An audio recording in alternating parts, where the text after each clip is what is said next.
എല്ലാവർക്കും എൻ്റെ പുതിയൊരു വീഡിയോയിലേക്ക് സ്വാഗതം. ഇത് ബാംഗ്ലൂരു എയർപോർട്ടിൻ്റെ ഒരു വീഡിയോ ആണ്. ബാംഗ്ലൂരു എയർപോർട്ട് പുതിയതായിട്ട് അതിൻ്റെ ഒരു ടെർമിനൽ 2ൻ്റെ ഉദ്ഘാടനമൊക്കെ കഴിഞ്ഞിട്ടുണ്ടായിരുന്നു. അപ്പോൾ അതിനെ പറ്റിയിട്ടുള്ള ഒരു വീഡിയോ ആണ്. അതിൻ്റെ ഉൾഭാഗവും അതെങ്ങനെയാണ് കാണാൻ എന്നൊക്കെയുള്ളൊരു കാര്യങ്ങൾ ഉൾപ്പെടുത്തിക്കൊണ്ടുള്ളൊരു വീഡിയോ ആണിത്. അതിൻ്റെ ഉള്ളൊരു 3 വെള്ളച്ചാട്ടമൊക്കെ ഉണ്ട്. ഈ പറയുന്ന ഈ ഒരു ബാംഗ്ലൂരു എയർപോർട്ടിൻ്റെ ടെർമിനൽ 2-നുള്ളിൽ 3 വെള്ളച്ചാട്ടവും എനിക്ക് കണ്ടപ്പോൾ തോന്നിയത് ഒരു ഗാർഡൻ്റെ ഉള്ളിൽ ഒരു ടെർമിനൽ 2 കൊണ്ടുവന്ന് വെച്ചിരിക്കുന്നു. ഈ ഒരു ടെർമിനൽ കൊണ്ടുവന്ന് വെച്ചിരിക്കുന്നു. അങ്ങനെയുള്ളൊരു രീതിയിലാണ് എനിക്ക് ഈ ഒരു എയർപോർട്ട് തോന്നിയത്. കാരണം ഇതൊരു വലിയൊരു ഗാർഡൻ പോലെയാണ്. ഇൻഡോർ പ്ലാന്റ്സും മൊത്തം പ്ലാന്റ്സ് ആയിട്ട് നല്ല ഭംഗിയിൽ വാട്ടർഫോൾസും കാര്യങ്ങളൊക്കെ ആയിട്ട് അലങ്കരിച്ചിട്ടുള്ള വലിയൊരു ഗാർഡൻ, അതിൻ്റെ ഉള്ള ഒരു ടെർമിനൽ. അതാണ് എനിക്ക് ഈ ഒരു ടെർമിനൽ കണ്ടപ്പോൾ ഫീൽ ചെയ്തത്. ഞാൻ മുൻപ് മറ്റ് എയർപോർട്ടുകളൊക്കെ കണ്ടിട്ടുണ്ടെങ്കിലും ഇത്രയും ബ്യൂട്ടിഫുൾ ആയിട്ടുള്ളൊരു എയർപോർട്ട് ഇനി കണ്ടിട്ടില്ല. ഇനി എനിക്ക് അറിയില്ല ഭാവിയിൽ ഇതുമാതിരി ഒരു എയർപോർട്ട് ഇനി നമ്മുടെ അവിടെയൊക്കെ ഉണ്ടാവുമോ ഇല്ലയോ എന്ന് അറിയില്ല. ചൂരലുകൾ കൊണ്ടൊക്കെ മുളയുടെ വർക്കുകളും ഫുൾ ഇൻഡോർ പ്ലാന്റ്സും കാര്യങ്ങളൊക്കെ ആയിട്ടാണ് ഈ ഒരു എയർപോർട്ട്. നല്ല ഭംഗിയാണ് കാണാനായിട്ട്. നമ്മൾ എവിടെ നിന്ന് നോക്കിയാലും നമുക്ക് ഇഷ്ടപ്പെടുന്ന രീതിയിലാണ് ഇവർ ഈ ഒരു എയർപോർട്ട് പ്ലാൻ ചെയ്തിരിക്കുന്നതും വർക്ക് ചെയ്തിരിക്കുന്നതും. എൻ്റെ ഒരു ഫ്രണ്ട് ഉണ്ട്, അഷിൻ എന്ന് പറഞ്ഞിട്ട്, അഷിൻ ജോ സൈമൺ.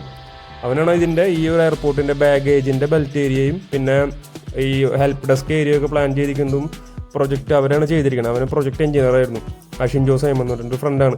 അപ്പോൾ അന്ന് തന്നെ പറഞ്ഞിരുന്നു നല്ല ബ്യൂട്ടിഫുൾ ആയിട്ടുള്ളൊരു എയർപോർട്ടാണ്, പറ്റുകയാണെങ്കിൽ അതുവഴി ട്രാവൽ ചെയ്തോളൂ എന്നൊക്കെ പറഞ്ഞിട്ടുണ്ടായിരുന്നു. അപ്പോൾ ഞാൻ ട്രാവൽ ചെയ്തപ്പോൾ സത്യത്തിൽ അത്ഭുതപ്പെട്ട് പോവുക ചെയ്തത്.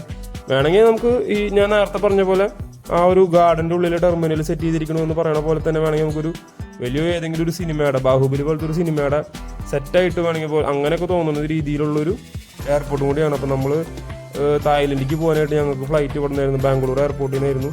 നമുക്ക് പുറത്തേക്ക് എവിടേക്ക് പോകാനാണെങ്കിൽ ഏറ്റവും ചീപ്പായിട്ടും ഭയങ്കര പങ്ക്ച്വൽ ആയിട്ടുള്ള ഒരു എയർപോർട്ടും കൂടിയാണ് ബാംഗ്ലൂർ എയർപോർട്ട്. ഇവിടുത്തെ പങ്ക്ച്വാലിറ്റി എന്ന് പറയുന്നത് വേൾഡിൽ ഹയസ്റ്റ് ആണ് ഈ ഒരു എയർപോർട്ടിൻ്റെ.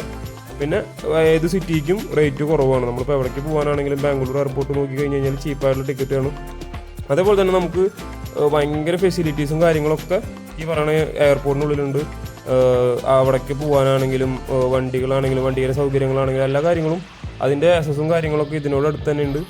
നമ്മൾ എവിടെ നോക്കിയാലും നല്ല ഇൻഡോർ പ്ലാന്റ്സും അങ്ങനെയുള്ള കാര്യങ്ങളൊക്കെ കാണുമ്പോൾ തന്നെ നടന്ന് കാണാനുള്ള എയർപോർട്ടുണ്ട്. സത്യത്തിൽ ഇവിടെ ട്രാവൽ ചെയ്യാൻ ആരെങ്കിലും ബാംഗ്ലൂർ എയർപോർട്ട് വഴി ട്രാവൽ ചെയ്യുന്നുണ്ടെങ്കിൽ അവർക്ക് ഇപ്പോൾ ഒരു എക്സാമ്പിൾ പറയുകയാണെങ്കിൽ 10 മണിക്ക് ഫ്ലൈറ്റ് എന്ന് വെച്ച് കഴിഞ്ഞാൽ ഒരു ചുരുങ്ങിയത് ഒരു 6 മണിക്കെങ്കിലും വന്നിട്ട് ഒരു 2 മണിക്കൂർ നടന്ന് ഈ എയർപോർട്ട് കാണണം. അതിനുള്ളതുണ്ട്. ഇത് AC-യുടെ വെൻ്റാണ്. ഈ ഒരു AC-യുടെ വെൻറ്റിന് വേണ്ടി ചെയ്തിരിക്കുന്ന ഇങ്ങനെ ഒരുപാട് സംഭവങ്ങളുണ്ട്. ആ കണ്ട സംഭവം AC-യുടെ വെൻ്റായിരുന്നു.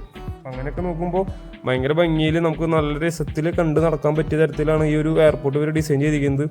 ഞാൻ നേരത്തെ പറഞ്ഞ പോലെ നമ്മളൊക്കെ ഈ വഴി ബാംഗ്ലൂർ വഴി എപ്പോഴെങ്കിലും നമ്മൾ ട്രാവൽ പ്ലാൻ ചെയ്യണമെങ്കിൽ എന്തായാലും കുറച്ചധികം നേരത്തെ വന്ന് ഈ ഒരു എയർപോർട്ട് എക്സ്പ്ലോർ ചെയ്യണം. സത്യത്തിൽ അതിനുള്ളൊരു എയർപോർട്ട് ഉണ്ട് ഇത്. കാരണം എനിക്ക് സത്യത്തിൽ ഈ ഒരു എയർപോർട്ട് കണ്ട അത്ഭുതമാണ് തോന്നിയത്. കാരണം നമ്മൾ കൊച്ചിയിലുള്ള എയർപോർട്ടും, കൊച്ചിനെ മോശം പറയണല്ല, അങ്ങനെയുള്ള എയർപോർട്ടും ഡൽഹിയിലെ എയർപോർട്ടും അങ്ങനെ പുറത്തുള്ള ഏത് എയർപോർട്ട് കണ്ടിട്ടും ഇത് വന്ന് കണ്ടിട്ടുണ്ടെങ്കിൽ നമ്മൾ അതിശയത്തോടു കൂടി നോക്കി വെക്കുന്ന രീതിയിലുള്ളൊരു ഡിസൈനും ചെടികൾ വെച്ചിട്ടും ലൈറ്റും കാര്യങ്ങളൊക്കെയാണ് ഇതിൽ വന്നിരിക്കുന്നത്. ഇൻഡോർ പ്ലാന്റ്സിൻ്റെ ഒക്കെ വലിയൊരു കളക്ഷൻ തന്നെയുണ്ട്. നമ്മൾ പുറത്തൊക്കെ പോയിട്ട് ഗാർഡൻ ഫെസ്റ്റിവൽ അങ്ങനെയുള്ള കാര്യങ്ങളൊക്കെ കാണാനൊക്കെ ആയിട്ട് പോകാറില്ലേ, ഫ്ലവർ ഫെസ്റ്റിവലൊക്കെ കാണാൻ പോലെ അതേമാതിരിയുള്ള ഇൻഡോർ പ്ലാന്റ്സിൻ്റെ വലിയൊരു കളക്ഷൻ നടന്ന് കാണാനുള്ള അത്രയും ഞാൻ ഇങ്ങനൊരു അത്ര അത്ഭുതത്തോടുകൂടി ഈ ഒരു എയർപോർട്ടിനെ പറ്റി പറയാൻ കാരണം അതാണ്. കാരണം നമുക്കൊക്കെ ഭയങ്കര ഇഷ്ടപ്പെടുന്ന രീതിയിലാണ് അത് അറേഞ്ച് ചെയ്തിരിക്കുന്നത്. നല്ല ഡിസൈനാണ്, പിന്നെ നല്ല ചെടികളാണ്, നല്ലൊരു ഏരിയയാണ്, ഫുൾ നല്ല വലിയൊരു ഏരിയയിലും കൂടിയാണിത്.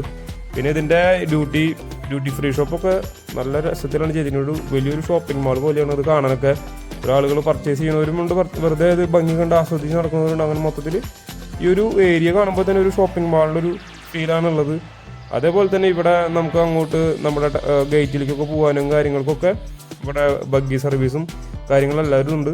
അതേപോലെ തന്നെ ഈ വീഡിയോ നിങ്ങൾ ആദ്യമായിട്ട് കാണണമെങ്കിൽ എന്തായാലും ലൈക്ക് ചെയ്യും, ഷെയർ ചെയ്യും, സബ്സ്ക്രൈബ് ചെയ്യും ചെയ്തോളൂ. പിന്നെ ഈ വീഡിയോ ഇഷ്ടപ്പെടുകയാണെങ്കിൽ എന്തായാലും മറ്റുള്ളവരേക്ക് ഷെയർ ചെയ്യും ചെയ്തോളൂ. അപ്പോൾ ഇതൊക്കെ ഇതിൻ്റെ ചുമലുകളും കാര്യങ്ങളൊക്കെ ഇങ്ങനെ ഡെക്കറേറ്റ് ചെയ്ത് വെച്ചിരിക്കുന്നത്. ഇതൊക്കെ അതിൻ്റെ മുകളിൽ വരുന്ന ഒരു ഏരിയയാണ്. വലിയൊരു LED വാളൊക്കെ വെച്ചിട്ട് നല്ല രസത്തിൽ അവർ ഡെക്കറേറ്റ് ചെയ്ത് വെച്ചിട്ടുണ്ട്. അപ്പോൾ എന്തായാലും അടുത്ത വീഡിയോയിൽ കാണാം. അതുവരെ ബൈ.